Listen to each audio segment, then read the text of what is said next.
अस्सलामुअलैकुम, good morning 24/9 में खुश आमदीद। मैं हूँ आपके साथ सीमन हाशमी। अस्सलामुअलैकुम और मैं हूँ अबूजर मौसम। आप सब गुड मॉर्निंग। सीमन आपको गुड मॉर्निंग। उम्मीद करते हैं का दिन खैरियत से गुजरे। और इसके साथ साथ अगर हम मौसम की बात करें जो कि ओवर द वीकेंड खासी खबरों में रहा, क्योंकि खुश्क हवाएं चल रही हैं पंजाब के मुख्तलिफ शहरों में, खासकर इस्लामाबाद में भी और लाहौर और फैसलाबाद में, जहाँ पर खुश्क हवाओं की वजह से ये देखा गया है कि जब नमी कम थी तो फिर आपको ड्राइनेस भी हुई है और काफ़ी प्रॉब्लम, स्किन के बहुत ज़्यादा प्रॉब्लम्स होना शुरू हो गए, लोगों को साइनस का प्रॉब्लम होना शुरू हो गया, नाक से खून बह रहा है, बहुत लोग इस चीज़ की कंप्लेन कर रहे हैं। और इवन अब ज़रा आप यकीन जानिए कि मेरी ऑयली स्किन है, बट मैं सुबह उठ रही हूँ तो मेरे फेस पे ड्राइनेस के पैचेस बने हुए हैं।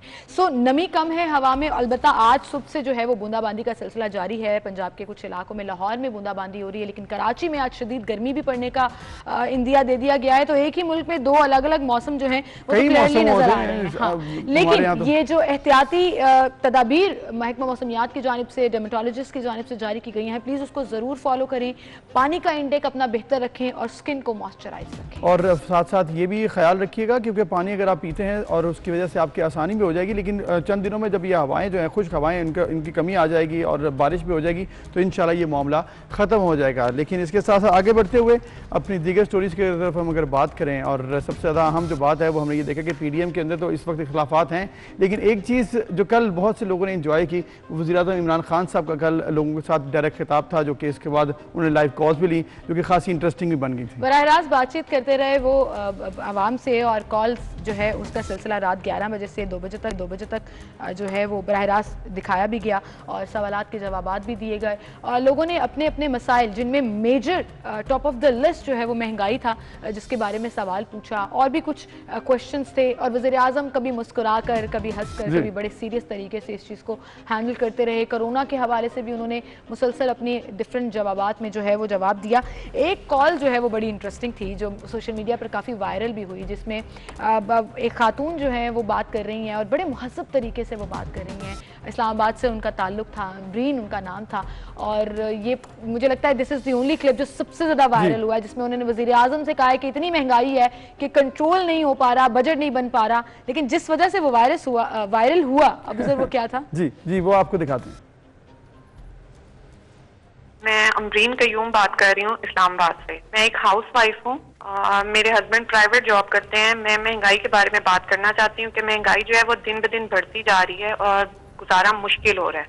हम बच्चों की स्कूल की फीस दें या घर का खर्चा चलाएं। और अब तो अगर आप देखें तो डॉलर की जो प्राइस है वो भी कम हो गई है और जो रुपए की वैल्यू है वो भी मुस्तहकम हो गई। खुदारा आप अपना वादा पूरा करें और महंगाई को कंट्रोल करें। अगर आप ये नहीं हो सकता तो फिर आप जो डे फर्स्ट से कह रहे हैं कि आपको घबराना नहीं है, तो फिर आप हमें घबराने की इजाजत दे दें। ठीक है, तो बेसिकली प्राइम मिनिस्टर साहब भी मुस्कुरा दिए। बात ये थी कि मुस्कुराना था उन्होंने, क्योंकि ये टैगलाइन वज़ीर-ए-आज़म इमरान खान साहब की पहले दिन से चल रही है कि आपने घबराना नहीं है। तो खातून ने बड़े अच्छे अंदाज से पूछ लिया कि अब क्या हम घबरा लें, हमें इजाजत दे दो। लेकिन खान साहब ने फिर कहा है कि घबराना नहीं है, हम इसी पर दिन रात काम कर रहे हैं और आइंदा आने वाले दिनों में, महीनों में, चंद जो आप वक्त आ रहा है आइंदा इंशाल्लाह तो मामला मजीद बेहतर भी हो जाएगा। बिल्कुल। लॉकडाउन का जिक्र भी उन्होंने कल किया कि लॉकडाउन के बायस दुनिया में 15 करोड़ डॉलर एक साल में गुर्बत की लकीर से नीचे चले गए, लेकिन पाकिस्तान ने बहुत ज़्यादा स्टेबिलिटी का मुजाहरा किया है। और अब देखिए कि रुपए की कदर में अब बेहतरी भी आ रही है। वज़ीर-ए-आज़म ने इस चीज़ को भी बयान किया। उसके साथ साथ फिर उन्होंने ये भी कहा कि कोविड की सूरत हाल स्पेशली थर्ड वेव में बहुत ज़्यादा बिगड़ती जा रही है। अगर हमने एहतियात ना की तो फिर मामला जो है वो बिगड़ सकता है। तो ये एक अच्छी चीज़ थी जी। आई थिंक इससे पहले भी हम अगर माजी पर एक नज़र डालें तो कुछ वज़ीर-ए-आज़म, कुछ सदूर जो हैं वो बात करते रहे हैं अवाम के साथ बराह रास्त, वो चाहे खुली कचहरी के मामले पर हो, वो चाहे टेलीफोनिक रब्ता हो। और मुझे अवाम से इन कॉन्टैक्ट रहना कहीं ना कहीं आपके लिए एक बहुत पॉजिटिव जो इमेज है वो भी क्रिएट करता है और आवाम थोड़ा सा रिलैक्स भी। बिल्कुल। और इसके साथ साथ ये भी चीज़ें इंपॉर्टेंट है कि अगर वज़ीर-ए-आज़म इमरान खान साहब अगर आवाम से बात कर रहे हैं, माजी में भी ऐसे हुआ, यूसुफ रज़ा गिलानी साहब, नवाज शरीफ साहब बात करते रहे हैं, मुशर्रफ साहब भी बात करते हैं आवाम से इस तरह फ़ोन पर, लेकिन इसका इम्पैक्ट क्या पड़ता है, क्या वाकई इससे कुछ फ़ायदा होता है या नहीं है, ये तो माजी में भी देखा जा सकता है और आइंदा आने वाले दिनों में भी देखेंगे। लेकिन ये चीज़ है कि लोग अगर डायरेक्ट सवाल कर रहे हैं उसके डायरेक्ट जवाब देने पड़ते हैं। इसके अलावा भी डायरेक्ट सवाल तो लोग वैसे भी कर रहे हैं, मीडिया पर लोग डायरेक्ट सवाल कर रहे हैं। आपने देखा बहुत से प्रोग्राम्स में ऐसी बात की जाती है। तो ये जो प्रॉब्लम्स थे जिनको कल भी हाईलाइट किया गया, महंगाई है, माफियाज के खिलाफ जंग लड़ना है, इसके अलावा जो कोरोना के हवाले से बातचीत, ये तो रोजाना की बुनियाद पे हो भी रही है, लेकिन इसका फायदा क्या वाकई होगा या नहीं, ये तो वक्त ही बता सकता है, आने वाला वक्त बताएगा। लेकिन वक्त ने बहुत कुछ बता दिया और वो हुआ जी ऑपोजिशन के हवाले से। ऑपोजिशन के हवाले से जो पीडीएम इख्तलाफात का शिकार थी, अब टूट फूट का शिकार नजर आ रही है और अब ये डिसाइड किया गया है कि पीपल्स पार्टी और अवामी नेशनल पार्टी को शोकॉज नोटिस जारी किया जाएगा। गुज़श्ता रोज ये भी खबर आई कि दोनों जमातों को शोकॉज नोटिस पर इत्तफाक हुआ। शाहिद खाकान अब्बासी ने मौलाना फजल रहमान से मुलाकात की, जिसके बाद बाज़ाब्ता नोटिस भेजने का फैसला किया गया है। यानी कि अब मामला ये हुआ है कि हुकूमत को नोटिस और हुकूमत से मुतालबे की बजाय अब पीपल्स पार्टी और एएनपी से मुतालबा किया जाएगा। पीडीएम की जानिब से मतलब आपसी इख्तलाफात यहाँ तक पहुँच गए हैं। पीपल्स पार्टी ने भी भरपूर जवाब दिए हैं इस मामले पर। उन्होंने कहा है कि हम जवाब देने के लिए बहुत कुछ कह सकते हैं, लेकिन ये अभी है नहीं। लेकिन अब जो एएनपी और पीपल्स पार्टी से मांगा गया है जवाब, इत्तेहाद के फैसलों की खिलाफ वर्जियों पर वजाहत मांगी जाएगी और ये भी कहा गया है कि ईवान बाला में 27 सेनेटर्स के आज़ाद अपोजिशन इत्तेहाद कायम करने पर भी इत्तफाक किया गया था और मौलाना फजल रहमान की तबीयत जब बेहतर होने पर पीडीएम का सरबराही इजलास तलब किया जाएगा, तब ये मामला उठाया जाएगा। और ख्याल रहे कि पीडीएम ने तय किया था कि ईवान बाला में ऑपोजिशन लीडर नून लीग का होगा, लेकिन पीपल्स पार्टी ने यूसुफ रज़ा गलानी को बनवा दिया और पीपल्स पार्टी के एग्जाम की उन्होंने शदीद मजम्मत भी की। सख्त बयानात का तबादला भी हुआ। पीपल्स पार्टी का असम्बली से मुस्ताफी होने के फैसले से इत्तफाक ना करना भी इख्तलाफात की वजह समझा जाता है और मेरे ख्याल से तो इख्तलाफात शुरू ही यहाँ से हुए थे। और आपको याद होगा कि लास्ट मीटिंग जिसमें पीपल्स पार्टी ने शिरकत की थी, तमाम रहनुमा जब बाहर प्रेस कॉन्फ्रेंस करने आए तो मौलाना फजल रहमान तो वॉकआउट कर गए गुस्से में और काफी इम्पोर्टेंट था पीडीएम के इत्तेफाक के लिए। वो जेस्चर खासा इफेक्टिव हो गया। और फिर कल बिलावल भुट्टो साहब ने भी बात की पीपल्स पार्टी के हवाले से। उन्होंने कहा कि जब यूसुफ रज़ा गिलानी की जीत इमरान खान को हजम नहीं हुई थी, क्योंकि माजी में उन्होंने कहा, और वैसे ही उन्होंने कहा कि अब हमारे नून लीग के कुछ दोस्तों को भी ये शायद हजम नहीं हो रही है। हमारे अपोजिशन के दोस्त तो अपोजिशन से ही अपोजिशन कर रहे हैं, इसमें कोई अब शक भी नहीं रह गया कि एक दूसरे के खिलाफ भरपूर बयानबाजी चल रही है। वो पीडीएम जिसने हुकूमत को टफ टाइम देना था, अब लगता है कि दो हिस्सों में तकसीम होकर एक दूसरे को टफ टाइम देंगे। ऑपोजिशन की कुछ जमातों का ये प्रोपेगेंडा है, बिलावल भुट्टो जरदारी ने कहा, और उन्होंने कहा कि पीपल्स पार्टी को ऐसे पेश किया जाए कि हमने कोई डील की है। ऑपोजिशन की मुहाज आराई से हुकूमत को फायदा होगा, इसलिए जवाब देने से गुरेज कर रहे हैं, वरना जवाब दे सकते हैं। और बिलावल ने यह भी कहा कि नून लीग के लिए आज भी यही तजवीज़ है कि हौसले और दिमाग ठंडे रखें और फिर सियासत करें। हर वक्त हर मौके पर आर या पार की सियासत नहीं चल सकती है। और उन्होंने कहा थोड़ा सा रिलैक्स होकर अगर आप सियासत को समझें तो बेहतर हो सकती है चीज़। क्योंकि ऐसा हुआ भी ना, आर या पार की सियासत मरीम नवाज साहबा ने की थी। दिसंबर में उन्होंने कहा आर या पार होगा, फिर उन्होंने जनवरी की डेट दे दी, फिर फरवरी की डेट दे दी, मार्च की डेट दे दी। ये डेट देने का फायदा होता नहीं। भी कहती रही है कि हम रिजाइन देंगे, हम रेजिग्नेशन के ऊपर ऑन बोर्ड हैं। पीपल्स पार्टी ये खुलकर बात करती रही है और उन्होंने कहा है कि हम पीडीएम मुश्तरका तौर पर ये डिसाइड। लेकिन बात ये है कि देखें कि आर या पार कहना और फिर उससे मुतालबा करना, क्योंकि एक्सपेक्टेशंस बहुत ज्यादा बढ़ जाती है ना कि पता नहीं क्या हो जाएगा, तो फिर ज्यादा एक्सपेक्टेशंस बढ़ जाएंगी। प्रेशर डालने के लिए भी करते हो, शायद you don't have to actually ये प्रेशर डालने के लिए या फिर जो सोचा गया था वो नहीं हो सका। इस पर बात करेंगे। हमाद गजनवी साहब हमारे साथ मौजूद हैं, सीनियर एनालिस्ट हैं, उनसे हम बात करते हैं। अस्सलाम वालेकुम हमाद साहब, बहुत शुक्रिया आपने वक्त दिया। ये जो इस वक्त हम देख रहे हैं पीडीएम के हवाले से जो गुफ्तगू हो रही है, कल बिलावल भुट्टो साहब ने भी बात की, फिर इससे पहले नून लीग से भी भरपूर जो है वार, अगर हम कहें तो वो कम ना होगा, क्या कहेंगे इस डेवलपमेंट पर आप? ये आपने दुरुस्त फरमाया कि दोनों तरफ से वार हो रहे। अपनी मीटिंग बुलाई जा रही है अलहदा, शाहिद खान अब्बासी साहब बुला रहे हैं, 8 पार्टियां वहां इकट्ठी हो रही हैं, पीपल्स पार्टी को दावत नहीं दी जा रही।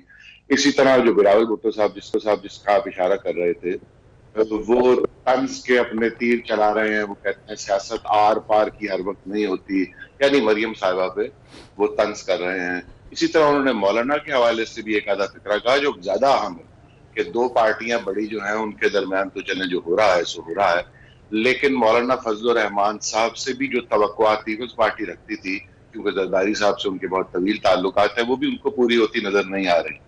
इसलिए कि मौलाना महमूद खान अचकज़ई, बाकी भी सारे जो असहाब हैं, वो समझते हैं कि इस वक्त पीपल्स पार्टी का मौक़िफ़ जो है उसकी हिमायत नहीं की जा सकती, इसलिए ये इशू आ रहा है। दूसरी तरफ आप देखिए कि सेनेट के अंदर जो बात हो रही है कि हम यूसुफ रज़ा गिलानी साहब से हटकर, यानी हम एक अलहदा पीडीएम जो है वो अपना ग्रुप बनाएगी ऑपोजिशन का, वहां पर आजाद ऑपोजिशन ग्रुप उसे कहेंगे या जो भी उसको नाम देंगे, और यानी यूसुफ रज़ा गिलानी साहब को PDM leader of the opposition senate में तस्लीम नहीं कर रही। उसके जवाब में पीपल्स पार्टी क्या कह रही है? नवीद कमर साहब ने कल कहा कि हम फिर शहबाज शरीफ साहब को नेशनल असेंबली में लीडर तस्लीम नहीं करेंगे। यानी ये गुफ्तगू आपस में गोलाबारी हो रही है। बिल्कुल। तो इस सूरत हाल में आपने जो कहा ना कि पीटीएम की कमजोरी के आसार, वो तो हैं ही, हवायदा है। हर तरफ से ये नजर आ रहा है कि उनके अंदर एक जो खलीज थी वो सिमटने के बजाय वो गहरी होती चली जा रही है। और आगे भी अब देखिए इसके क्या, क्योंकि अभी पीछे हटने के तो इम्कान नजर नहीं आ रहे, ना ही पॉलिटिकल डेवलपमेंट्स ऐसी हो रही हैं। खास तौर पे उन्होंने जो बात कही ना कि हम, बिलावल साहब ने कहा कि हम अब गुफ्तगू जो है वो शहबाज शरीफ और हमजा से करेंगे, तो ये भी बड़ा उन्होंने वाज़ेह एक इशारा दिया है। यानी दूसरे लफ्जों में आप ये कह लें कि जिन लोगों से एस्टेब्लिशमेंट बात करती है, अब हम भी उन्हीं से बात करेंगे, और ये तो जो दूसरी तरफ की सियासत हो रही है हम उसको रिस्पॉन्ड नहीं करेंगे। जी आप कुछ कह रहे थे? जी हमाद साहब, आपकी बात बिल्कुल ठीक है कि दूसरी तरफ की सियासत को रिस्पॉन्ड नहीं करेंगे, और बड़े लाइटर नोट पे सार्कास्टिक होकर उन्होंने ये भी कहा ठंडे दिमाग से सोचें, ठंडे दिल से डिसीजन ले तो बेहतर होगा। तो बेसिकली वो अप फ्रंट आकर नहीं बात करना चाह रहे, लेकिन इसके बावजूद तंजो तना जो है वो मुसलसल जारी है। अब ये कहिएगा, ये जो शोकॉज नोटिस जारी करने का डिसीजन लिया गया है पीपल्स पार्टी और बाकी 8 जमातों ने, क्या आपको लगता है पीपल्स पार्टी इसको ऑफिशियली रिस्पॉन्ड करेगी? असल में बात ये हो रही है, ये शो कॉज नोटिस के हवाले से भी, कि पीटीएम के जो कायद हैं और पीटीएम की जो सियासत है, जिस तरह वो एक फंसे हुए हैं, और उनकी बड़ी ख्वाहिश है कि किस तरह हम इकट्ठे होकर हुकूमत को टफ टाइम दे सकें, लेकिन जो मजबूरन इस जगह तक वो आए हैं उसके पीछे बहुत वक्त है। यानी लगभग 6 माह जो है वो तो सुबह शाम ये बात होती रही कि पीपल्स पार्टी को किसी तरह मनाया जाए कि we need to make an all out effort in order to dislodge this government। लेकिन पीपल्स पार्टी जो है, जो हम कई दफा बात कर चुके हैं कि उसके जो स्टेट्स हैं वो उसे इजाजत नहीं देते। इस वक्त वो जिस तरह की सियासत कर रहे हैं उसमें वो एस्टेब्लिशमेंट से कोई बड़ा झगड़ा करने की पोजीशन में नहीं है, बल्कि एक तरह से अगर देखा जाए तो उनको ये सूट करता है कि ये हुकूमत अपने 5 साल पूरे करे। ये भी एक लंबी बात है, लेकिन मुख्तसरन अगर आप मुझे इजाजत दें तो बात करूं, इस वक्त उनकी सिंध की हुकूमत महफूज है, वो इतने अरसे से महफूज है। हालांकि हमारे यहाँ पे गवर्नर रूल वगैरह लग जाना कोई बड़ी बात नहीं होती, उसकी लंबी तारीख मौजूद है हमारे मुल्क, लेकिन वो बचा कर अपनी सियासत से उसे यहाँ तक ले आए हैं। वो इसे आगे भी प्रोटेक्टेड रखना चाहते हैं कि वो अगले इलेक्शन तक चले जाए किसी तरह। और जहां तक विफाक में हिस्सा लेने की बात है हुकूमत में, या मजीद अहम रोल लेने की, वो पीपल्स पार्टी जो है उसको अगर अभी वो ना भी मिले तो वो मुतमईन है कि उसको अगले इलेक्शन के बाद भी अगर ये रोल मिल जाता है तो वो समझेंगे कि उनकी सियासत कामयाब है। जी ठीक है। जिस तरह से आपने कहा कि ऐसे लग रहा है कि सिचुएशन जिस तरफ जा रही है, अगर हम मजीद बात करें पीडीएम के हवाले से, डेडलॉक तो ऐसे लगा कि जैसे गिलानी साहब की अपोजिशन लीडर के तौर पर नामजदगी हो गई है सेनेट में, तभी से मामला खराब हो गया। अब आप बताएगा, ये मामला खराब तो होता जा रहा है और हम देख रहे हैं डेवलपमेंट्स, कहीं पर बेहतरी की गुंजाइश नजर आ रही है आपको ताकि हुकूमत को टफ टाइम दिया जा सके, या फिर ऐसे ही चलेगा ये? देखिए बात यह है कि हम जो कहते हैं ना कि लीडर ऑफ द ऑपोजिशन पर ये सारा झगड़ा खड़ा हुआ, तो मैं समझता हूँ कि that was the last straw, जिस तरह हम कहते हैं ना, द कैमल्स बैक। असल में ये मामला कुछ और है। यानी मैंने जैसे अर्ज किया कि पीपल्स पार्टी की सियासत जो ओवरऑल है उसमें ये तो छोटी सी एक सीट है, इससे तो कोई बड़ा फर्क नहीं पड़ता है। फर्क ये पड़ता है कि इससे पीडीएम कमजोर हुई है बारह, और पीडीएम के कमजोर होने से बहुत बड़े फवायद हैं जो हुकूमत को मिलेंगे, और जो प्रेजेंट सेटअप है जिसको हम हाइब्रिड निजाम कहते हैं, उस निजाम को एक खास तरह की स्ट्रेंथ मिलती है। और ये बहरहाल पीपल्स पार्टी ने, यानी मैं तो नादानिस्ता ही कहूंगा के तौर पर एक तरह से फायदा हुआ है हुकूमत को और इस ये जो निजाम बनाने वालों को। आपने जो कहा ना इसके आगे इम्कानात क्या है, तो सियासत में कतईयत से और हतमी तौर पर कोई बात कर देने से आपको शर्मिंदगी उठाना पड़ती है। तो लिहाजा आप ये ना कहिए कि पीटीआई, जैसे कि पीटीआई के हमारे दोस्त कह रहे हैं ना कि भाई पीडीएम का जब नाम आए तो 60 आप मरहूम कहा करें, RIP कहा करें, हसरतुल गुंचों पे है जो बिन खिले मुरझा गए कहा करें, उड़ने से पेशतर ही मेरा रंग जर्द था ये कहा करें, तो वो तो तंज मजा जारी रहता है। यानी आप जब देखते हैं कि आपकी ऑपोजिशन पिछड़ रही है तो आप जरा उनकी तज़हीर भी करते हैं, मजाक उड़ाते हैं। लेकिन सच्ची बात यह है कि ये मामला, यकीन जानिए कि आप हैरान होंगे, मुमकिन है कि ये मामला आपको कुछ दिन में सुधरता नजर आए। यानी अगर आप देखें कि शहबाज शरीफ साहब को रिलीज किया जा रहा है प्रिजन से और उनको ये रोल दिया जा रहा है कि आप मसालियत से ये मामला लेकर आगे चलिए, तो कुछ भी नताइज आ सकते हैं। यानी बहुत सी ऐसी चीजें हैं जो अगर हो कुछ भी नताइज आ सकते हैं और आइंदा आने वाले दिनों में कुछ भी एक्सपेक्ट किया जा सकता है। हतमी बात कोई भी नहीं है। बिल्कुल सही बात की आपने हमाद गजनवी साहब, बहुत शुक्रिया आपका, आप हमारे साथ मौजूद थे और इस इशू पर बात कर रहे थे। बिल्कुल ठीक है कि तंज़ो मज़ा में तो सब कुछ चलता है, लेकिन असल में अब ऑपोजिशन कर रही है और गवर्नमेंट को इसका फायदा हो रहा है। अभी एक वक्त है ब्रेक का, ब्रेक के बाद हम बात करें कोरोना के हवाले से क्या केसेस हैं, वैक्सीन की क्या सिचुएशन है, एक ब्रेक के बाद।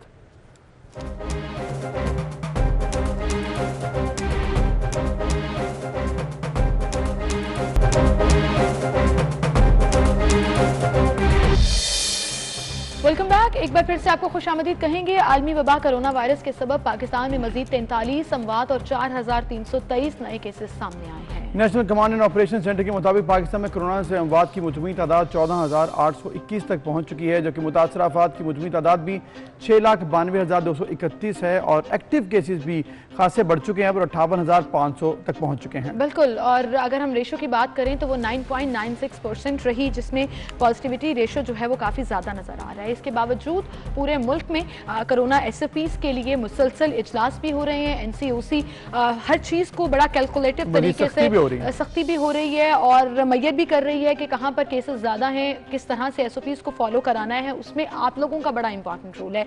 हर चीज़ सिस्टम या गवर्नमेंट पर नहीं डाली जा सकती जब तक हम खुद ओनरशिप ना लें, खुद जिम्मेदारी का मुजाहरा ना करें कि हमें मास्क पहनना है, सोशल डिस्टेंसिंग रखनी है, हाथों को बार बार धोना है। और इसके साथ साथ जो गवर्नमेंट का एक और इकदाम है वैक्सीनेशन, उसके लिए हमें जरूर अपफ्रंट आकर अपना रोल प्ले करना है। अभी तो 60+ वालों को लगाई जा रही थी, अब 50 से 60 ईयर्स तक वालों के लिए भी रजिस्ट्रेशन खोल दी गई है और वैक्सीन का सिलसिला शुरू हो चुका है। बिल्कुल, और इसके साथ साथ अगर हम बात करें वैक्सीन के साथ साथ जब आज फैसले अहम होने हैं, NCOC के बैनुल-सूबाई पब्लिक ट्रांसपोर्ट हफ्ते में 2 दिन बंद रखने का फैसला भी कर लिया गया। ट्रांसपोर्ट हफ्ते और इतवार को बंद रखी जाएगी और इसके साथ साथ मजीद क्या फैसले लिए जा सकते हैं, डॉक्टर नौशीन हामिद साहब हमारे साथ मौजूद हैं जो कि पार्लिमानी सेक्रेटरी हैं हेल्थ, उनसे हम जानने की कोशिश करते हैं। डॉक्टर साहब बहुत शुक्रिया, आपने वक्त दिया। ये बताइएगा, जैसे हमने देखा है कि 11 अप्रैल में मजीद कहा गया कि उससे पहले सख्ती की जाएगी और उसके बाद भी सख्ती की जा सकती है क्योंकि केसेस बढ़ रहे हैं। आप बताइएगा इस वक्त क्या सोच रही है गवर्नमेंट, क्या मजीद सख्ती की तरफ जा सकते हैं? जी देखिए, ये सारा डिपेंड करेगा कि जो हमारे इस वक्त इसके पास डेली डेटा आता है, पॉजिटिविटी रेशियो को देखा जाए तो इस वक्त 9 और 10% के दरमियान है नेशनल डेटा, मगर कुछ सिटीज ऐसी हैं हमारी जिनमें ये 15 से 20% के दरमियान भी है। तो ये सारा जो आइंदा का लाए अमल पे डिपेंड करेगा कि हम लोगों के केसेस कितने बढ़ रहे हैं, कि कितनी पॉजिटिविटी रेशियो बढ़ रहा है, कौन कौन से इलाकों में बढ़ रहा है। तो इसके डेटा की रोशनी फैसला होगा कि आइंदा क्या लाहे अमल इख्तियार करना है। बिल्कुल, आइंदा के लाए अमल इख्तियार करेंगे। लेकिन नौशीन हामिद साहिबा, जितने भी मेडिकल प्रोफेशनल्स हैं और आप खुद भी एक डॉक्टर हैं और समझती हैं इसको, बड़े रिसर्चर्स भी पढ़ती हैं, इसमें चेन ब्रेक करना बड़ा इंपॉर्टेंट होता है और वो लोग मुसलसल ये डिमांड कर रहे हैं कि एक मरतबा मुकम्मल लॉकडाउन लगाया जाए ताकि ये जो स्प्रेड की चेन है इसको ब्रेक किया जा सके। क्या गवर्नमेंट इसको कंसिडर कर रही है? देखिए जी, अगर तो हालात बिल्कुल इस तरह के लगे कि लोग कोऑपरेट नहीं कर रहे हैं तो फिर ये सोचा जा सकता है, मगर अभी इमीडिएट जो है वो सोच इसकी नहीं है। इस वक्त फोकस किया जा रहा है कि SOPs जो है उनके ऊपर सख्ती की जाए। और जैसा कि आपने देखा होगा कि 2-1 दिन से अब मास्क ना पहनने वालों के ऊपर चालान भी हो रहे हैं, उनके फाइन्स हो रहे हैं। इसी तरह से जो मार्केट प्लेसेस पे जहाँ कहीं पर भी SOPs पे अमल दरामद होता नजर नहीं आ रहा, वहाँ पे बहुत ज्यादा सख्ती की जा रही है। पर ये एक ऐसी चीज है कि जिसके अंदर अवाम खुद कोऑपरेट नहीं करेगी, अवाम खुद इस चीज की संगीनी को नहीं समझेगी। हुकूमत तो अपनी पूरी कोशिशें कर रही है, हमारी कोशिश यही है कि मईशत जो है वो साथ साथ जो है, चाहे जरा स्लो पेस पे मगर वो चलती रहे, टोटल बंद ना हो, क्योंकि इसमें हमारे डेली वेजेस बहुत इफेक्ट होते हैं। मगर अगर के केसेस इसी तरह बढ़ते रहे तो सख्त इक़दाम मज़ीद सख्ती भी की जा सकती है अगर केसेस बढ़ते रहे। डॉक्टर साहबा, एक और इम्पॉर्टेंट चीज़ जो कि लॉकडाउन के बाद बात की जाती है वैक्सीन के हवाले से, कि वैक्सीन की जो इस वक्त सिचुएशन है क्या अंडर कंट्रोल है? मजीद वैक्सीन आ रही हैं क्योंकि प्राइवेटली भी अब कहा जा रहा है कि लगवाना शुरू कर दी जाएगी मुख्तलिफ सेक्टर्स में, मुख्तलिफ डिपार्टमेंट्स में, तो क्या कहेंगी इस पर, कितनी मजीद तेजी चाहिए? देखिए जी, वैक्सीन अब प्राइवेट सेक्टर में आ गई है और मेरी दरख्वास्त उन लोगों से जो कि अफोर्ड कर सकते हैं कि वो वैक्सीन जाके प्राइवेटली लगवा ले ताकि गवर्नमेंट के पास जो वैक्सीन है वो मुस्तहिक लोगों तक ज्यादा से ज्यादा पहुंच सके। गवर्नमेंट ने इस वक्त पूरा प्लान किया है। अभी हमारे पास ये पिछले हफ्ते जो है वो 10 लाख डोजेस मजीद साइनोफार्म की आ गई है जो गवर्नमेंट ने खरीदी है। उसके अलावा कैंसिनो बायो की 60,000 डोजेस जो कि सिंगल डोज होती है, सिर्फ एक ही डोज लगती है, तो वो तो ये लास्ट वीक के एंड में हमारे पास पहुंच गई है। अब मजीद 15 अप्रैल को हमारे पास 30 लाख डोजेस जो हैं वो कैंसिनो बायो की पहुंचेंगी और 40 लाख डोजेस जो हैं वो साइनोफार्म की पहुंच रही हैं अप्रैल के महीने में। तो ये 70 लाख डोजेस जो हैं ये अप्रैल के महीने में आ जाएंगी और उसके बाद फिर ये कि जो मई जून जुलाई इसके अंदर भी पाइपलाइन में है, तो ये कंसाइनमेंट सब इंशाल्लाह हमारे पास पहुंचती रहेंगी। बिल्कुल ठीक, बहुत शुक्रिया डॉक्टर साहिबा, आप हमारे साथ मौजूद थी। कंसाइनमेंट्स आ रही हैं, वैक्सीनेशन अवेलेबल होगी, लेकिन एक बात ठीक है कि प्राइवेटली ये वैक्सीन अवेलेबल है और जो लोग अफोर्ड कर सकते हैं वो अपनी जिम्मेदारी का मुजाहरा करते हुए वैक्सीनेशन जो हैं वो जरूर कराएं। एक ब्रेक लेते हैं, फिर मिलते हैं।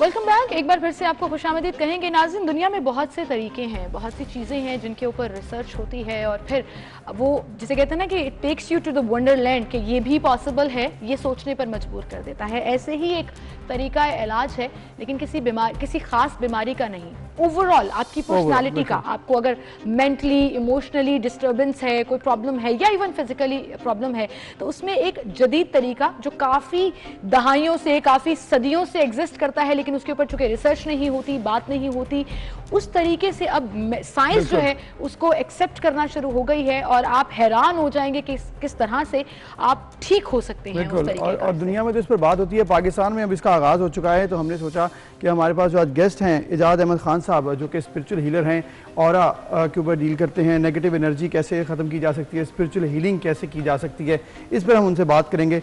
अस्सलाम वालेकुम सर। थैंक यू जी, बहुत शुक्रिया पहले तो आपने वक्त दिया और इस टॉपिक पर आज हम बात करने लगे हैं, क्योंकि ये टॉपिक शायद बहुत से लोगों को मालूम भी नहीं है पाकिस्तान में ये है क्या, थोड़ा कंफ्यूज है। तो थोड़ा सा पहले वो क्लियर कर दें, फिर उसके बाद हम स्पिरिचुअल हीलिंग है क्या। हम शुरू करते हैं पहले और ऐसे देखें, हर चीज़ की एक मैग्नेटिक फील्ड होती है, इंसानों की भी एक मैग्नेटिक फील्ड होती है जो हमारे अंदर के एनर्जी सिस्टम से क्रिएट होती है। अल्लाह ताला ने हमें बड़ा क्योर करके रखा हुआ। वो मैग्नेटिक फील्ड क्या करती है कि आपको बाहर की नेगेटिव एनर्जी से इम्यून करती है और आपके अंदर जो एनर्जी आप प्रोड्यूस करते हैं उसको बाहर आपके बबल से जाने नहीं देती। आपकी इवल आइडेंटिटी, आपकी डिप्रेशन, आपकी इवन फाइनेंस, आपकी बाल गिरना, आपके एजिंग होना, इन सब का ताल्लुक आपके बेसिकली ऑरा से है। और आप योर मेन इम्यून सिस्टम, हर चीज़ का ऑरा होता है। ऑरा इज़ मैग्नेटिक फील्ड और उसको आप कुछ भी कह लें, उसको हाला कह लें। आप पुराने ज़मानों में देखते जो तस्वीरें होती थी उनके पीछे एक हाला सा बना होता था, दैट वाज ऑरा। अल्हम्दुलिल्लाह, अल्लाह का शुक्र है। देखिए जी, हर बंदा पोस्टमैन है, मैं समझता हूँ मैं पोस्टमैन हूँ। अल्लाह ताला जो हमें पोस्ट देता है लोगों के लिए, जब तक मैं पहुँचाता रहूँगा तब तक वो उनको।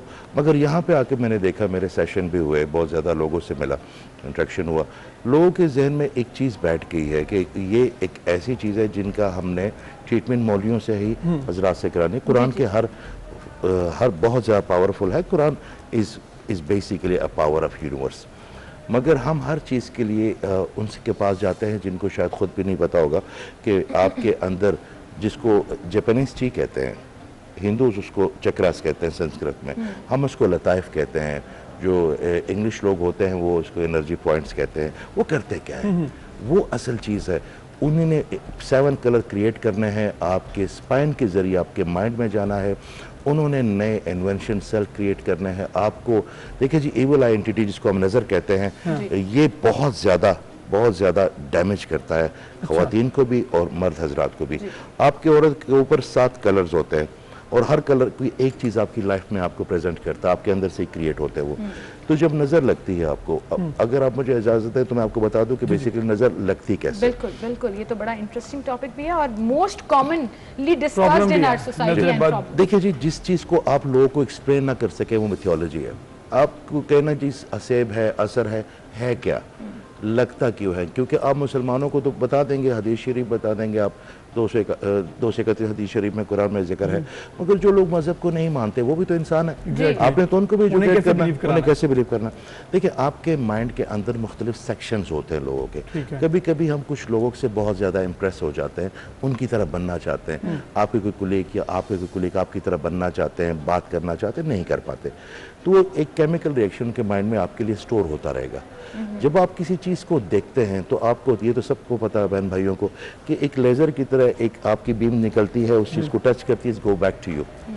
तो जो आप उस बंदे को देखेंगे जिसकी तरह आप नहीं बन पा रहे, या आपने जेलसी, कीना, हसद या कोई भी चीज़ पाली, नेगेटिव एंटिटी उनके लिए, आप तमाम एनर्जी, जो नेगेटिव एनर्जी आपने उनके लिए केमिकल क्रिएट किया, वो सब उन पर थ्रो कर देंगे अपनी नज़र के, तो डैमेज हो जाएगा। अगर किसी बंदे का ऑरा मजबूत नहीं है तो उसको वो डैमेज बहुत ज्यादा हो जाएगा। किसी की शील्ड है basically. Aura is your shield. Okay, that is a very good word first time. और अल्लाह ताला ने आपके इम्यून सिस्टम को इतना ज़्यादा स्ट्रॉन्ग कर दिया है। अच्छा, और अगर ब्रेक हो जाए तो होता क्या है? जो लोग, सारे लोग तो आपको पॉजिटिव नहीं मिलते, कुछ लोग के अंदर नेगेटिविटी ज़्यादा होती है, तो वो ऑरा क्या करेगा कि आपकी नेगेटिव एनर्जी उन बंदों को लेके उनके अंदर प्रॉब्लम क्रिएट करेगा, और जो आपकी बॉडी एनर्जी क्रिएट कर रहा है वो ड्रेन हो जाएगी बबल से। तो आपके अंदर एजिंग, आपके अंदर प्रॉब्लम, आपकी एंजाइटी, आपकी बॉडी डाउन होना शुरू हो जाएगी, आपके फाइनेंस डाउन शुरू हो जाएगी, क्योंकि आपके सेल नहीं काम कर रहे, आपकी एजिंग हो जाएगी, आपके बाल गिरना शुरू हो जाएंगे। अच्छा, खवातीन का और मर्दों का डिफरेंट होता है। और ख़वातीन का ये होता है कि वो चिड़चिड़ी होती है, जैसे मगरिब होता है, जिसको नज़र इवल एंटिटी होती है, जैसे मगरिब होती है उनका दिल बड़ा बैठा जाता है, उनके बाल गिरते हैं, जिस्म पे नीले या ब्लैक कलर के स्पॉट्स बनना खुद ब खुद शुरू होते हैं, फटे हुए कपड़े पहन आपके निकलते हैं। उसके बाद आपके जो लोग हैं जो आपको अच्छे लगते हैं उनके साथ आपका ऑटोमेटिकली क्लैश होना शुरू हो जाता है। मर्दों को जो सबसे पहला इफेक्ट होता है वो उनका फाइनेंस होता है, उनकी अज़दिवाजी प्रॉब्लम होती है। आपकी जिस जगह से भी पॉजिटिव एनर्जी मिलती है वो चीज़ें आपको दूर करती है। लेकिन क्या ये किसी और की वजह से हो रहा है या अपनी आप की वजह से हो रहा है? सर, आपका ऑरा अगर आप मजबूत नहीं है तो इसमें आपका भी बड़ा हाथ है।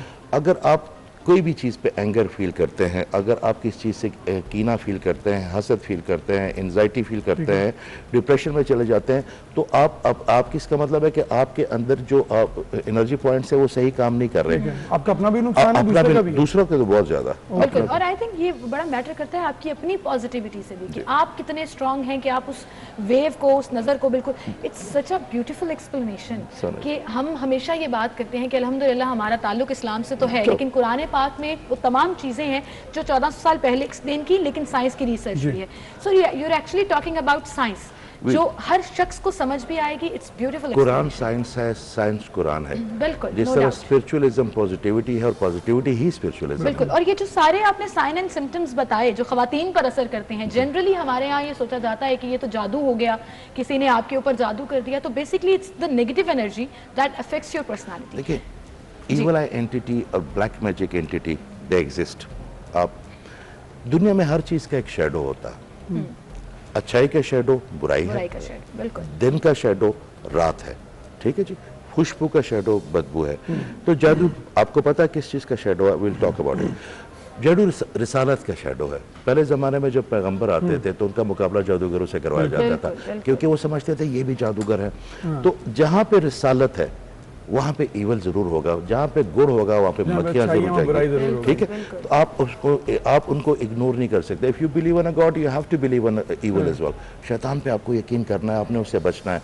कभी कभी हम इतने ज़्यादा कमज़ोर हो जाते हैं, अल्लाह ताला पे हमारा इत्तेकाद कम हो जाता है, तो हम नेगेटिविटी की तरफ चले जाते हैं। हाँ साहब, जिससे आपने जिक्र किया है कि ये पॉजिटिव एनर्जी और अगले को भी नुकसान है और खुद आपका भी अपना नुकसान है, इसका मतलब जो बात की जाती है अच्छा सोचो अच्छा हो जाएगा, बिल्कुल, क्या ये वाकई हो जाता है? और फिर वो तरीकाकार क्या है, किस तरह से शुरू करें? मैं आपको, आपने एक बात और भी सुनी होगी कि अच्छों के साथ आप बैठते हो तो अच्छे हो जाते हो और बुरों के साथ बैठते हो तो बुरे हो जाते हो। मैं, आप और बहन मेरी बैठी हुई है, तो हम एक एनर्जी सिस्टम 7 फुट तक फ्लो कर रहे हैं। अगर हम में से कोई बंदा डिप्रेस है, अगर हम में से कोई बंदे को कोई प्रॉब्लम है जो बता नहीं रहा, इस वक्त हम हंस सकते हैं, हम अच्छे कपड़े पहन सकते हैं, मगर वो डिप्रेशन हमारे back of the mind record हो रही है और आहिस्ता आहिस्ता आप मुझे डिप्रेस कर देंगे। अच्छा। अगर मेरे अंदर खामियां हैं तो वो खामियां मैं आपके अंदर, जिस तरह आप मोबाइल के वाईफाई से कनेक्ट हो जाते हैं, तो वो खामियां मैं इंजेक्ट कर दूंगा तो आपकी आदतें खराब हो जाएंगी आपकी, क्योंकि because I am giving you very negative energy.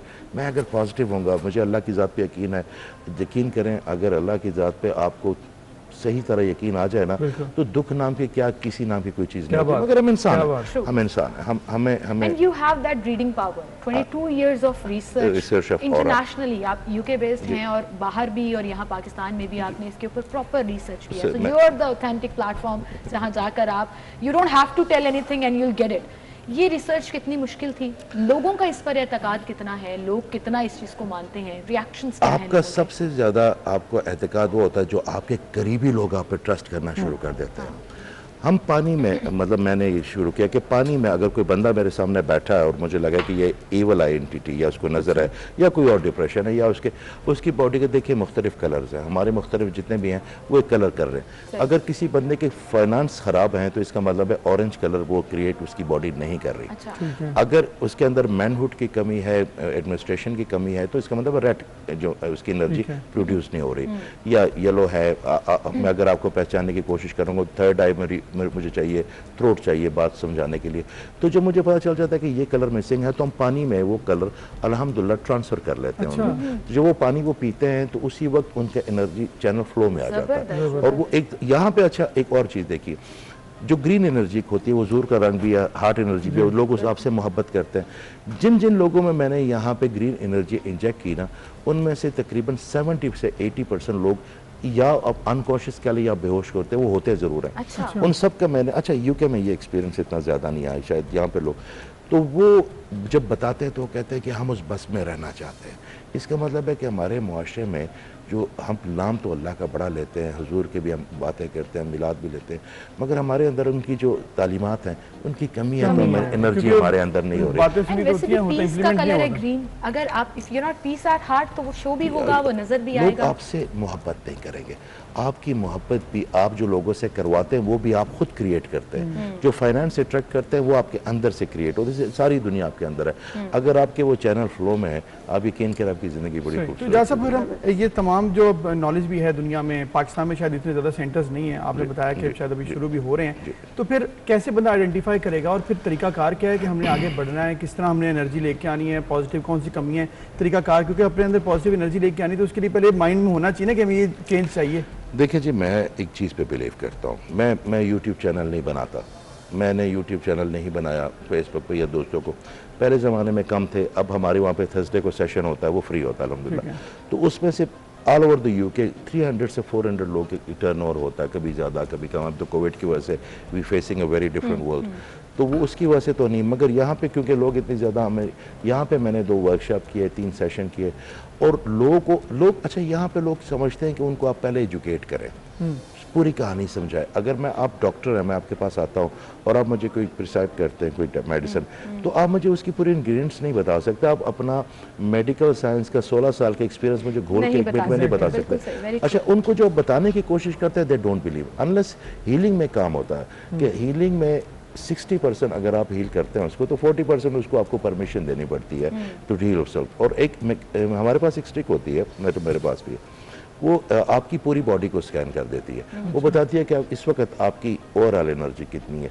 आपकी हेल्थ एनर्जी कितनी है, आपको इवल आइडेंटिटी है कि नहीं है, आपकी ब्रेन एनर्जी कितनी है, सिंपैथेटिक पैरासिम्पैथेटिक डायग्नोसिस मुझे पता होता है, मगर देखिए जी, हर बात को आपको सेकंड तो करना पड़ता है। हम तो यहाँ मेडिकल स्पेशलिस्ट को क्वेश्चन करके सेकंड ओपिनियन, थर्ड ओपिनियन पर चले जाते हैं, तो फिर वो थोड़ा सा यकीन दिलाने के लिए अपने आप को अनलेस आए। देखें, ये गिलास पड़ा हुआ, मुझे जब तक मेरे अल्लाह ताला ने ये बिलीव नहीं देना कि मैं इसको उठा सकता हूँ, मैं इसको नहीं उठाऊंगा, और अगर मुझे बिलीव होगा तो शायद मैं ये टेबल भी उठाऊंगा। तो इजाज़ साहब, अगर if somebody wants to contact you now, because हमारा ये प्रोग्राम करने का मकसद भी ये था कि ये बहुत कम इस चीज़ के ऊपर बात होती है, मिसकंसेप्शंस बहुत हैं अबाउट स्पिरिचुअल हीलिंग, तो कैसे लोग आपसे कांटेक्ट कर सकते हैं? एंड ऑल्सो आप एक बड़ा ज़बरदस्त काम कर रहे हैं कि वर्कशॉप कंडक्ट करा के लोगों को ट्रेन भी कर रहे हैं, so it's not just for yourself, actually आप उसको स्प्रेड कर रहे हैं। आपके पास जो भी होता है वो लोगों के लिए होता है। अगर कोई आपने इतना अच्छा सूट पहना हुआ, आपने इतना अच्छा कलर पहना हुआ, ऑरेंज, ये फाइनेंस का कलर है, तो इसका मतलब, तो ये आप खुद नहीं देख सकती ना आप कैसी लग रही हैं,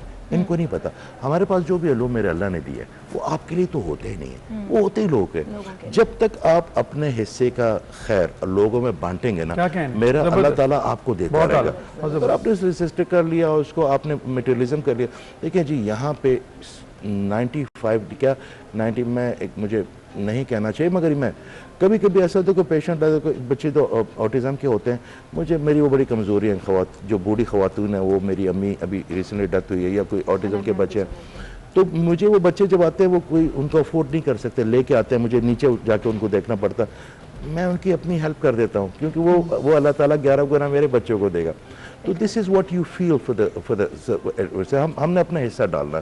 किसी ने अच्छी जूती सीनी है, वो उसका काम है, किसी ने अच्छी आप एंकर से आप एंकर मेरा नंबर है, मेरा ईमेल एड्रेस है, if anyone wants help I am here, आपकी तवज्जो से आपको कांटेक्ट कर ले, मैं छोड़ जाऊंगा। ये बताइएगा कि साहब कांटेक्ट अगर आपसे कोई करता है तो ये ट्रेनिंग सेशंस क्या लंबे होते हैं या 2 से 3 में हो जाएगा, ये डिपेंड करता है, मतलब लोगों को आइडिया हो जाए ना कि कितना टाइम लगेगा। इसमें सबसे अच्छा काम ये है, मैं आपको अर्ज करता हूँ, मैं वो उस पर बताता हूँ कि इस पे यू फिजिकली एक दफ़ा ही ज़्यादा या 2 दफ़ा देखना पड़े, अगर ना भी हो तो फ़ोन के ऊपर भी ये एनर्जी इतनी ईजिली ट्रांसफ़र हो जाती है, if the other person is willing, वो आपके साथ अगर जी फ़ोन पे आप बड़ी अच्छी, ये गिलास है ना, मैंने अपनी एनर्जी से लेके उस जो आपके अंदर कमी है मैंने इस गिलास में ट्रांसफ़र करनी है, आपको मैंने कहना है इसको पकड़ें, मेरे साथ लिंक हो, और जिस तरह हम ईमेल भेज सकते हैं।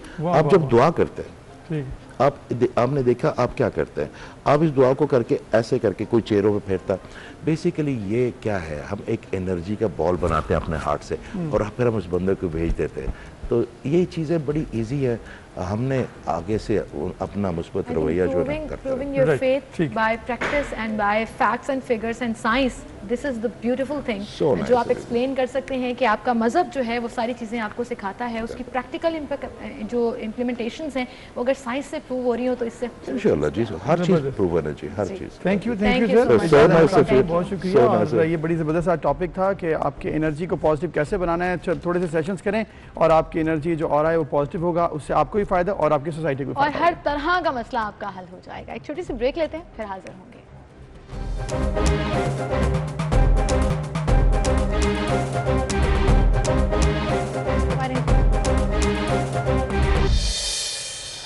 वेलकम बैक नाज़रीन, हम बात करेंगे मुल्क में इस वक्त जो महंगाई की सूरत हाल है, और बहुत दफ़ा ये कहा गया कि दावा भी किया गया कि महंगाई पर जल्द काबू पा लिया जाएगा, लेकिन ऐसे लग रहा है कि इस पर काबू नहीं पाया गया बल्कि मजीद महंगाई होती जा रही है। गरीबों के लिए महंगाई 20.5% तक पहुंच गई है। एक हफ्ते में 15 अशिया ज़रूरिया की कीमतों में इजाफा हुआ है और उसमें कोई ऐसी अनोखी या लग्जरी चीज़ें शामिल नहीं हैं, उसमें वो बेसिक चीज़ें शामिल हैं जो रोज़मर्रा आपके इस्तेमाल में आती हैं और आप खाते हैं। फॉर एग्जाम्पल आटा, घी, दालें महंगी हो गई और चीनी ने फिर से सेंचुरी कर ली। रमजान के आने से पहले ही मुख्तलिफ अशिया की कीमतों में मुसलसल इजाफा हो रहा है। गरीब आदमी ये सोचने पर मजबूर है कि वो खाना खाए या अपने बाकी और दीगर अखराजात जो है। कल वज़ीर-ए-आज़म इमरान खान ने तो कहा कि हम लोग महंगाई के लिए कोशिश कर रहे हैं कि वो कम हो जाए, लेकिन ऐसा हुआ नहीं है और अभी भी पैकेजेस दिए गए। वज़ीर-ए-आज़म पैकेज में भी ये कहा गया कि कीमतें कम होंगी जिन ब्रांड्स की, उनमें 170 रुपये फ़ी किलो मुकर्रर है। और इसके साथ साथ दूसरी तरफ लाहौर में दुकानदारों ने 1 किलो चीनी 85 रुपये किलो में फरोख्त करने का भी हुक्म हवा में उड़ा दिया, यानी कि वहाँ पर सिर्फ इम्पोर्टेड मिलती है इतने में, लेकिन जो लोकल है वो फिर भी अभी 100 के अराउंड ही चल रही है। बिल्कुल, अब चीनी, आटा, दालें ये सब महंगा हो रहा है तो एक गरीब आदमी क्या करेगा, मुख्तलिफ शहरों की सूरत हाल क्या है, इस पर हम बात करेंगे। कराची से हमें ज्वाइन किया है हबीब खान ने और इस्लामाबाद से हमारे साथ मौजूद होंगे वकास अजीम। अस्सलाम वालेकुम आप दोनों को, thank you so much for joining in. हबीब आपका रुख करेंगे और लाहौर से हमें ज्वाइन करेंगे हसनैन साजिद। हबीब, सूरत हाल क्या है मार्केट में इस वक्त महंगाई की, और जो 20.9% तक पहुंच गई है इन्फ्लेशन रेशो, गरीब आदमी उसमें क्या देख रहा है? वालेकुम अस्सलाम, पहले तो सीमन आपको और अबू सर को। और मार्केट की आपने खुद भी बात की, महंगाई की जो शरह है उसमें इजाफा देखने में आ रहा है मुसलसल। जब हमने मार्च के इन्फ्लेशन रेट के हवाले से भी बात करी तो मार्च का जो इन्फ्लेशन रेट है वो फरवरी के मुकाबले भी ज़्यादा रहा, और 700 रुपये अगर बिलखुसूस पिछले साल से उसको देखें तो उसके मुकाबले में भी जो उसमें तकरीबन इजाफा देखने में आ रहा है। तो इस वक्त अगर कराची की सूरत हाल के वाले से बात करें तो रमज़ान की आमद में अब सिर्फ कुछ ही दिन बाकी रह गए हैं, और रमज़ान से कबल जो अशिया ज़रूरियाँ हैं जिनका इस्तेमाल सहर और रफ्तार में होता है, उन चीज़ों की कीमतों में जो है वो इजाफा देखने में आ रहा है। बिलखुसूस तेल की कीमतों के हवाले से बात करें तो इस शहर में जो तेल है वो खुला तेल इस वक्त 300 से 320 रुपए फी किलो में जो फरोख्त हो रहा है, और ब्रांडेड अगर घी की तेल की बात करें तो वो 350 से 360 रुपए फी किलो तक जो है वो पहुंच चुका है। इसी तरह से घी की कीमतों में भी जो है वो इजाफा देखने में आ रहा है। घी भी इस वक्त 320 से 350 रुपए फी किलो तक जो है वो शहर में फरोख्त हो रहा है। बेसन जिसका इस्तेमाल रमजान में बहुत ज्यादा बढ़ जाता है, उसकी कीमत अगर प्राइस लिस्ट के से बात करें तो 111 रुपए फी किलो जो है वो मुकर्रर है। इसके बरक्स शहर में 180 से 200 रुपए फी किलो में जो है वो बेसन इस वक्त फरोख्त होने लग गया है। और रमजान की आमद में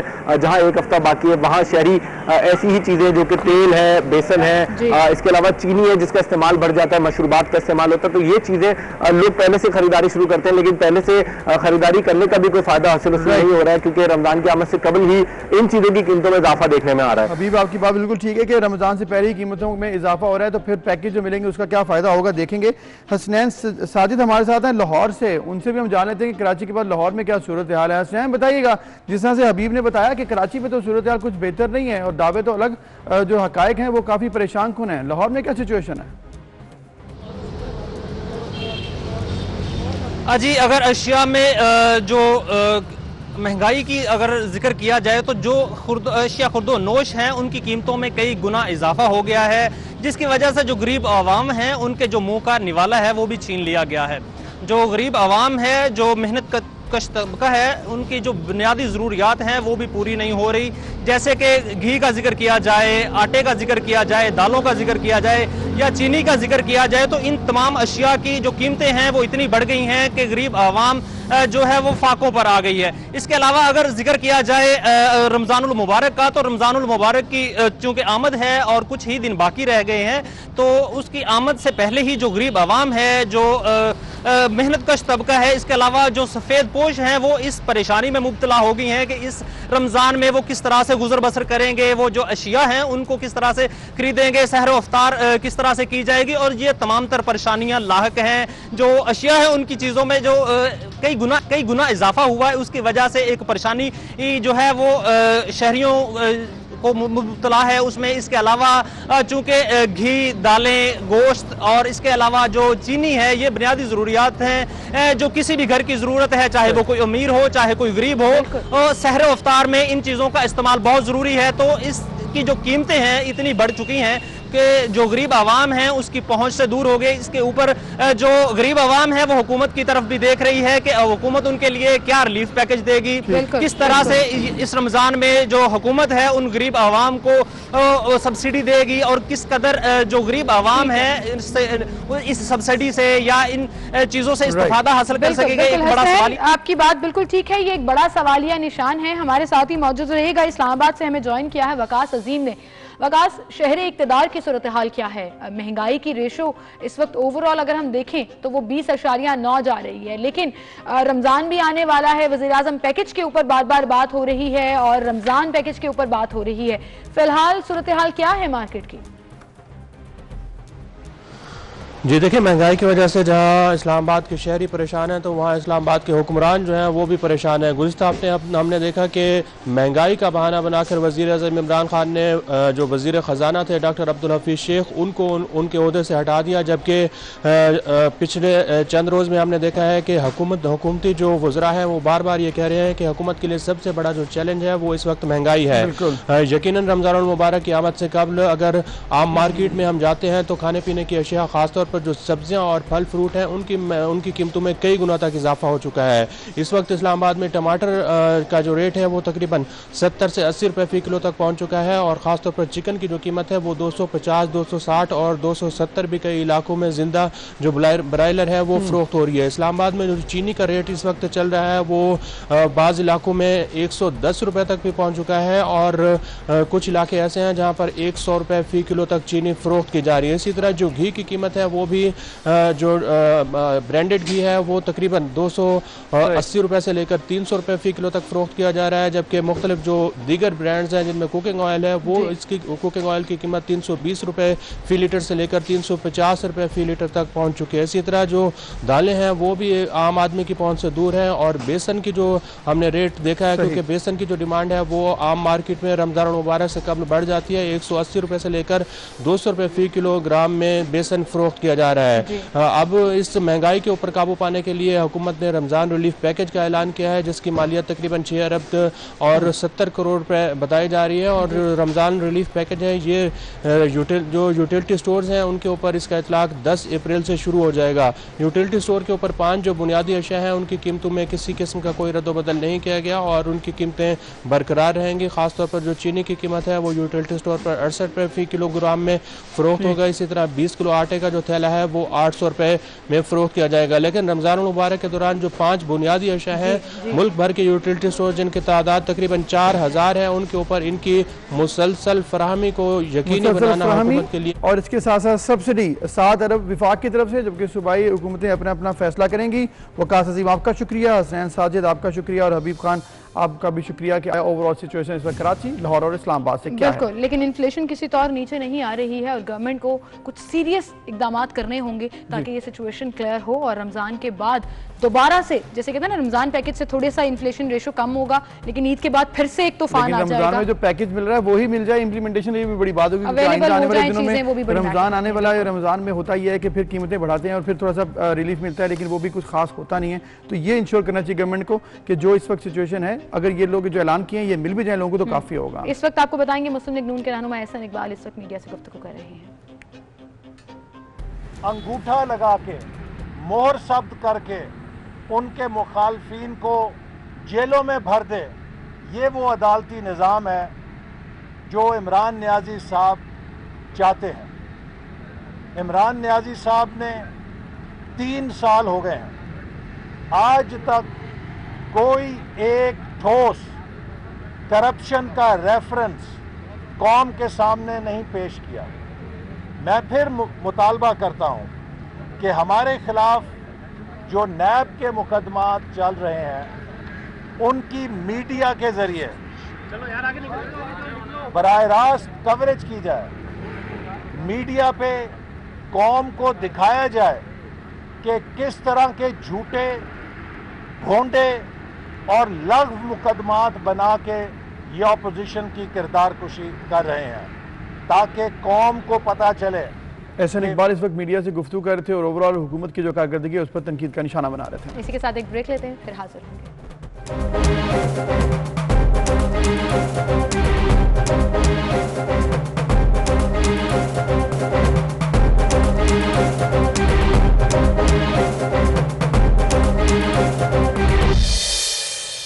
वेलकम बैक नाज़रीन। अब हम बात करेंगे NA-75 डस्का इलेक्शन के हवाले से। इलेक्शन कमिश्नर पंजाब गुलाम इसरार ने ऐलान किया है कौमी असम्बली के हल्के NA-75 के ज़मीनी इलेक्शन में दोबारा से इंतखाब होगा। सेक्रेटरी इलेक्शन कमीशन की हवाले से सरबराही में ये इजलास हुआ जिसमें फैसला किया गया कि प्रिजाइडिंग ऑफिसर पोलिंग स्टेशन पर ही फॉर्म 45 पर दस्तखत करने का पाबंद होगा। बिल्कुल, और 10 अप्रैल को अब ये फाइनल डिसीजन तो आ गया है। इसमें इलेक्शन कमीशन के ऊपर भी कुछ सवालात जो हैं वो रेज किए गए हैं कि उन्होंने जो रेगुलेशंस रखी थी और जो पूरा एक सिस्टम बनाया था उसके ऊपर बहुत ज्यादा क्वेश्चन मार्क्स हैं। इस पर बात करेंगे। Cover Dilshad, x secretary election commission, हमारे साथ मौजूद हैं, उन्हें खुशामदीद कहेंगे। अस्सलाम वालेकुम कवर साहब।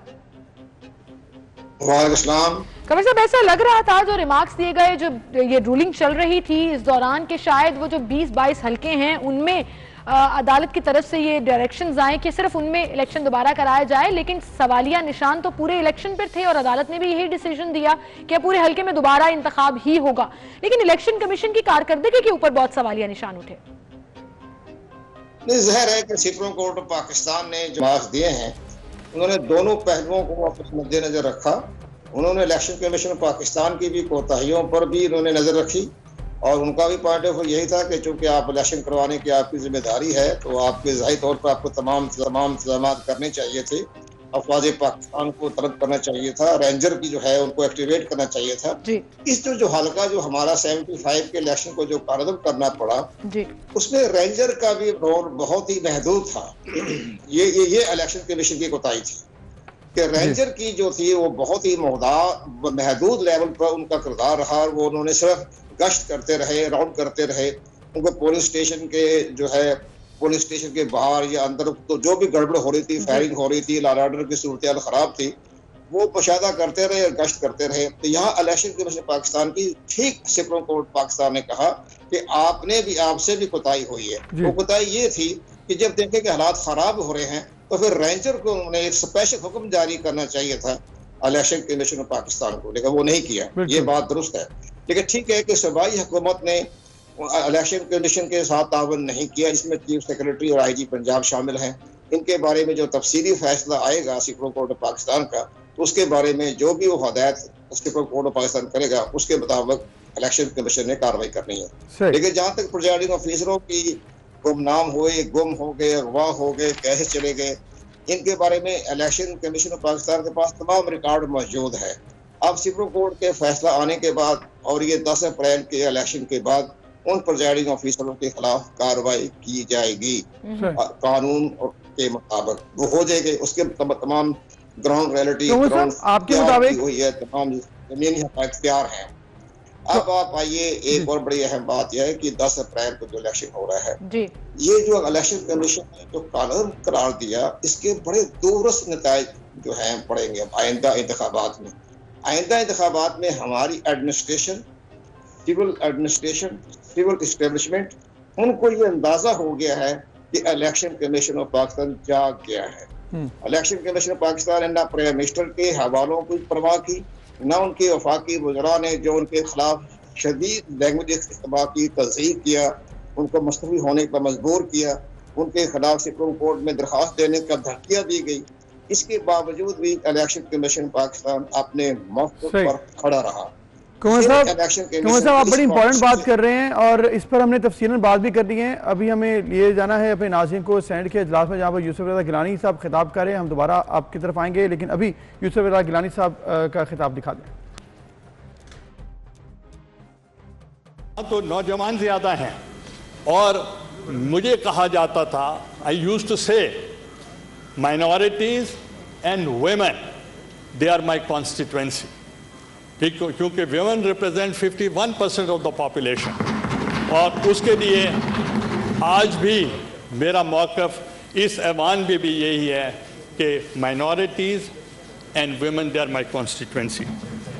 तो शिबली फराज साहब ने एक शेर मुझे सुनाया, यूसुफ न थे मगर सरे बाज़ार आ गए, यूसुफ न थे मगर सरे बाज़ार आ गए, खुश फहमियाँ ये थीं कि ख़रीदार आ गए, आवाज़ देकर छुप गई हर बार ज़िंदगी, हम ऐसे सादा दिल थे कि हर बार आ गए, अब दिल में हौसला ना सकत बाजुओं में है कि अब के मुकाबले में मेरे यार आ गए, हम कज अदा चराग कि जब भी हवा चली, ताकों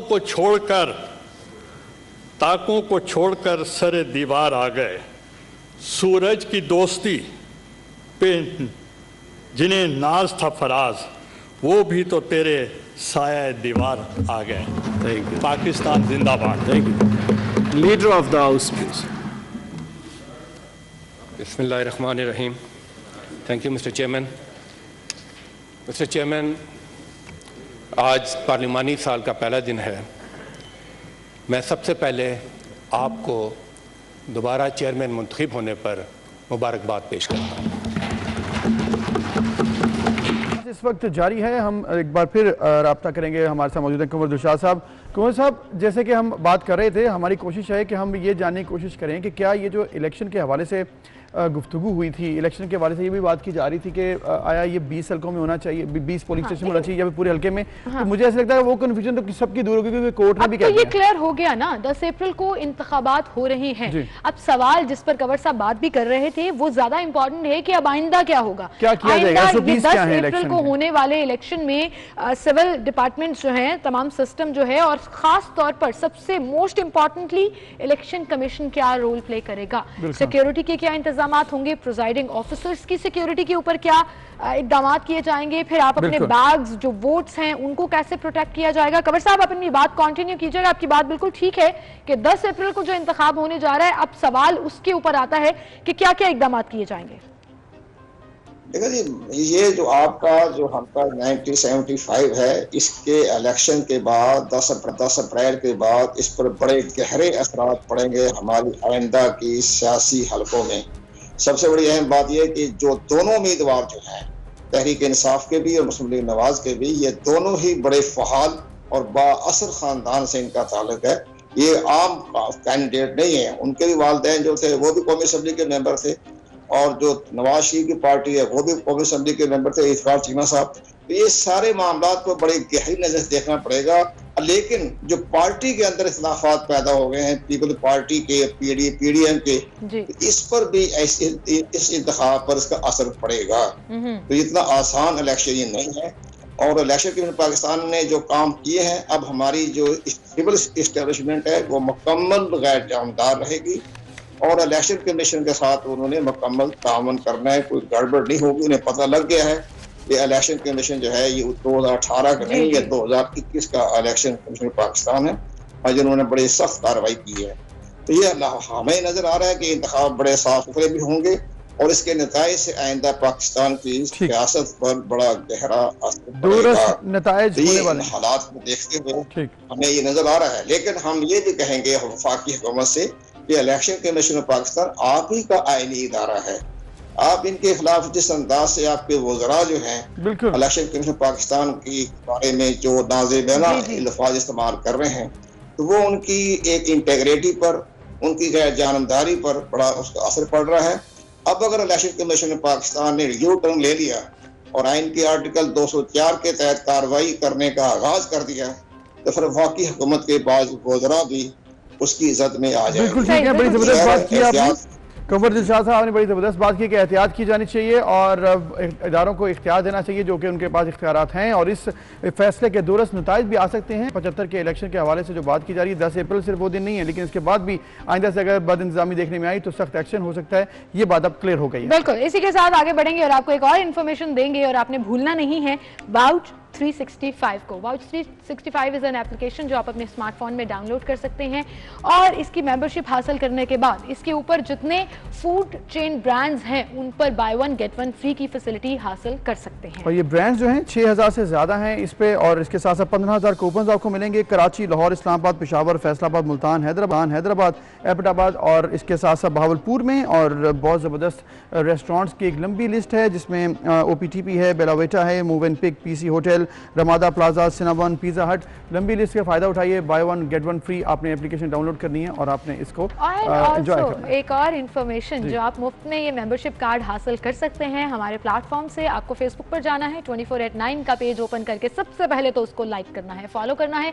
उसके बाद वहां पर सवाल पोस्ट कर दिया जाएगा जिसका जवाब आपने देना है। बहुत ही आसान सा सवाल है, और सवाल ये है जी कि रमजान में मसाजिद के SOPs क्या हैं कोविड रिलेटेड। कोई भी 3 SOPs आप वहां पर लिखिए, और एक मेंबरशिप कार्ड वाउच 365 का आपको मिल जाएगा, जिस पर आप इन तमाम शहरों में जो मेजर सिटीज हैं वहां पर bye one get one free की फैसिलिटी हासिल कर सकते हैं विदाउट एनी कॉस्ट। तो खूब एंजॉय कीजिए इस फैसिलिटी को, क्योंकि ये बड़ी ज़बरदस्त फैसिलिटी है और 1 करोड़ से ज़्यादा का फ़ायदा हो सकता है अगर ये जो ओवरऑल इस वाउच 365 को यूज़ कीजिए। तो आज के सवाल का जवाब देना है। रमज़ान में मसाजिद में कोई भी 3 SOPs आप बताइए, सवाल का दुरुस्त जवाब, और फिर आप वाउच कार्ड है वो आपको फ्री मिल जाएगा। बिल्कुल, इसी के साथ नाज़रीन हम एक छोटी सी ब्रेक की तरफ चलते हैं, ब्रेक लेते हैं और फिर हाजिर होंगे। हमारे साथ रहिए।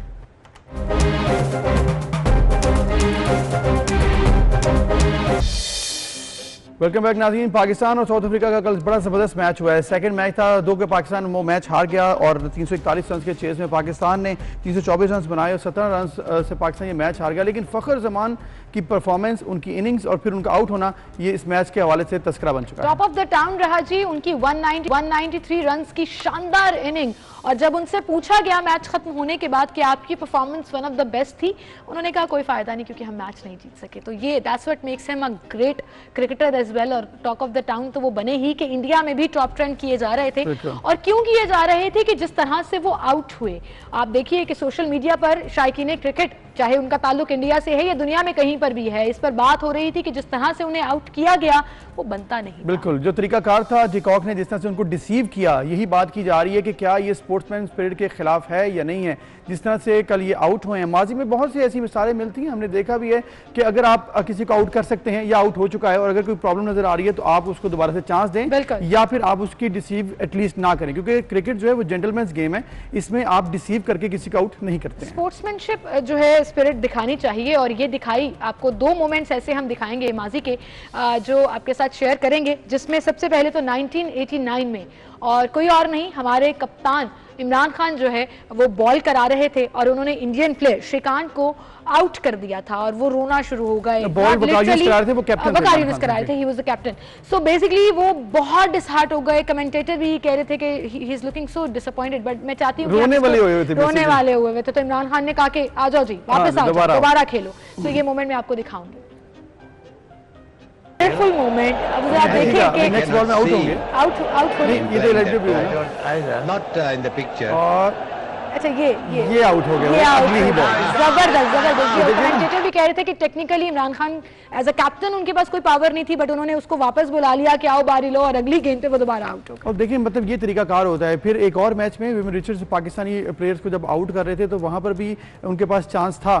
ये देखें उनके हाथ में बॉल थी, वो कंफ्यूजन हुई शायद प्लेयर्स को, लेकिन उन्होंने आउट नहीं किया। उन्होंने कहा कोई बात नहीं, रिसीव करके नहीं। और फखर जमान के साथ कल क्या हुआ कि भाग रहे थे वो रन लेने के लिए और एकदम से विकेट कीपर ने उन्हें इशारा किया पीछे की तरफ कि शायद बॉल उधर है, और वो थोड़ा सा रिलैक्स हो गए। उन्होंने मुड़ के पीछे देखा और विकेट कीपर ने उनको आउट कर दिया। मैच तो साउथ अफ्रीका कल जीत गया है, लेकिन दिल जो है बहुत से लोगों के इस बात पे दुखी हुए कि डिकॉक ने जिस तरीके से बात मैच वो जीत गए, दिल हम जीत गए। और इंडिया में भी बात हो रही है, पूरी दुनिया में बात हो रही है, आईसीसी इस पर बात कर रहा है, एमसीसी इस पर बात कर रहे हैं, और इस पर बात होनी भी चाहिए कि क्या ये तरीकाकार सही है या गलत है। एम्पायर्स को ऑन ग्राउंड इस पर डिसीजन लेना चाहिए। बिल्कुल। और फखर जमान तो वैसे ही हमारे फखर बन गए, तो ये जबरदस्त चीज रही। अब देखते हैं कि थर्ड वनडे में क्या परफॉर्मेंस रहती है। Good luck to all the green. इसके साथ आगे बढ़ते हुए हम आपको आज एक ऐसे आर्टिस्ट से मिलाएंगे जो कि बड़े ज़बरदस्त आर्टिस्ट हैं, और एक हादसा हुआ था उनके, उसमें बाजू चले गए, लेकिन उन्होंने हिम्मत नहीं हारी है, और सिर्फ 9 साल की उम्र जब ये हादसा हुआ उसके बाद जो उन्होंने कर दिखाया, पूरी दुनिया उसको अब देख रही है कि वो किस तरह से आर्टिस्ट अपनी पेंटिंग्स करते हैं, स्केचेस करते हैं, और अपने पाँवों की मदद से वो इस तरह के शाहकार बनाते हैं। बिल्कुल, दोनों बाजू से महरूम होने के बावजूद एक बेहतरीन आर्टिस्ट, हैरत अंगेज तस्वीरें बनाने वाले माहिर आज हमारे मेहमान हैं अली गौहर। उन्हें हम खुशामदीद कहेंगे। अस्सलाम वालेकुम अली। वालेकुम सलाम, कैसे आप? अल्हम्दुलिल्लाह बिल्कुल ठीक ठाक। और अली, आप जैसे लोग जो है ना बड़े खास होते हैं कि अपनी किसी भी कमी को अपने आड़े नहीं आने देते, बल्कि हिम्मत और हौसले की ऐसी मिसाल बनते हैं कि हम जैसे आम लोग जो हैं वो आप लोगों से इंस्पायर होते हैं। जी थैंक यू। मैं ये कहता हूँ कि अगर इंसान पैशनेट हो, अगर इंसान में पैशन हो तो ये कोई चीज भी नहीं रोक सकता।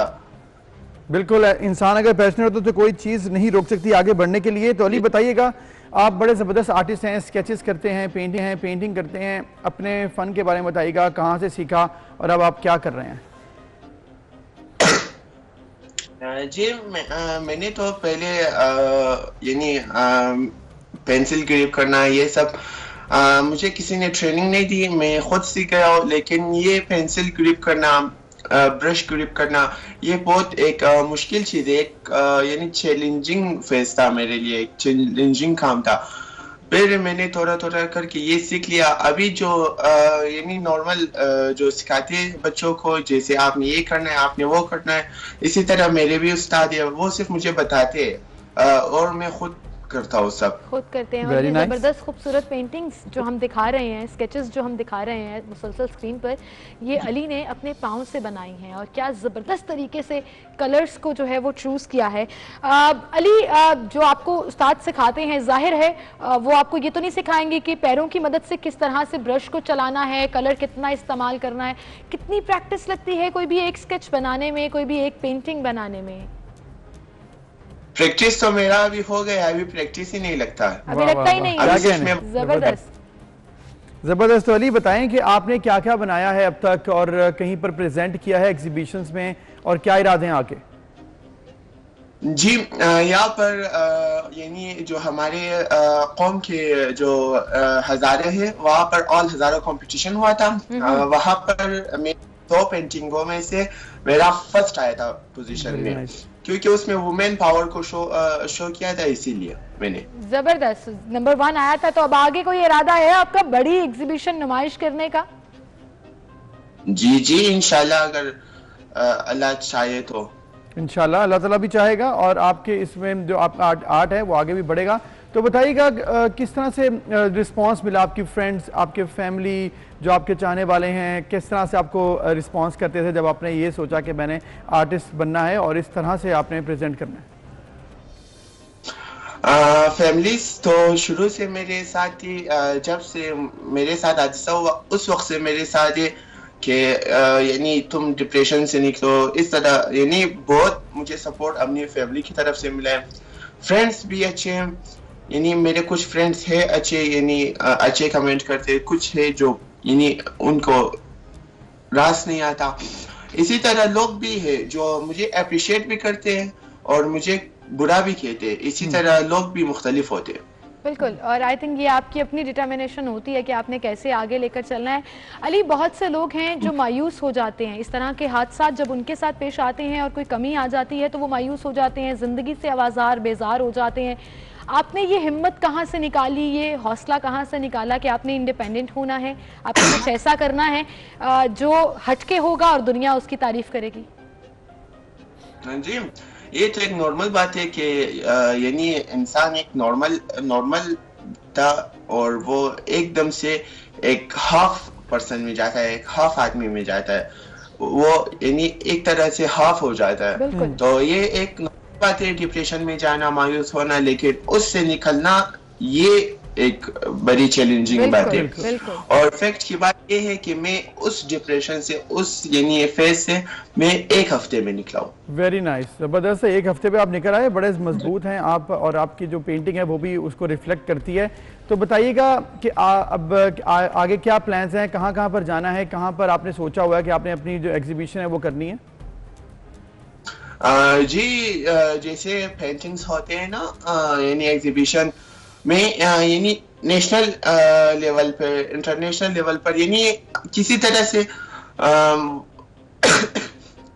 यानी पाकिस्तान के लिए कुछ अगर मैं ला सकूं तो यानी मेरे मुल्क के लिए मैं अगर कुछ काम कर सकूं तो ये मेरे लिए बहुत फख्र की बात होगी। जबरदस्त, जबरदस्त। अपने लिए ही कर लेना, अपनी फैमिली के लिए ही कर लेना बड़ी बात होती है, लेकिन आप जो इरादा रखते हैं कि मुल्क का नाम रोशन करना है और इंटरनेशनल लेवल पर करना है तो अल्लाह ताला जरूर उसमें आपको कामयाब करे। अली, आप सिर्फ हमारे लिए नहीं बल्कि पूरे पाकिस्तान के लिए फख्र का बायस भी है और मोटिवेशन भी है उन लोगों के लिए जो समझते हैं कि जिंदगी ने उन्हें कुछ नहीं दिया, जिंदगी बहुत कुछ देकर वापस ले ले तब भी आप उसको वापस करते हैं। आप वो मिसाल हैं। Thank you so much Ali, आप हमारे साथ मौजूद थे एंड गुड लक।